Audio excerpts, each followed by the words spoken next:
మా ఇంట్లో ఉన్న అలోవెరా చెట్టుకి ఇలా ఎక్స్ట్రాగా ఒక కొమ్మ వచ్చి దానికి కొన్ని ఫ్లవర్స్ అయితే వచ్చింది. ఫస్ట్ టైం చూసినప్పుడు కొంచెం ఎక్సైట్ అయ్యాను, హ్యాపీ ఫీల్ అయ్యాను. అలానే భయపడ్డాను కూడా, ఎందుకు ఇలా వచ్చిందిరా బాబోయ్ అనేసి.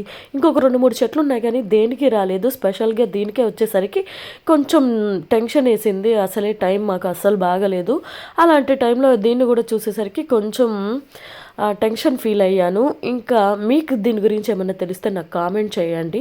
తర్వాత నేను యూట్యూబ్లో చూసి తెలుసుకున్నది ఏంటంటే, అది లక్కీ ఫ్లవర్స్ అని చెప్పి. ఏ విధంగా లక్కీనో నాకైతే తెలియదు. నేనైతే నా వరకు నేను పూర్తిగా అన్లక్కీగా ఫీల్ అవుతాను ఒక ఆడపిల్లగా పుట్టినప్పుడు.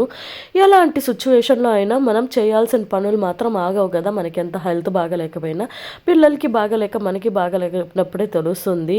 వాళ్ళని చూసుకోవాలి అండ్ మనల్ని మనము చూసుకోవాలి, ఇంట్లో పనుల్ని హ్యాండిల్ చేసుకోవాలి. ఎంత అన్లక్కీగా ఫీల్ అయినా కూడా ఒక టైంలో అనిపిస్తుంది, ఆడవాళ్ళు ఉన్నంత స్ట్రాంగ్గా ఇంకెవ్వరు ఉండరని. అంతే కదా.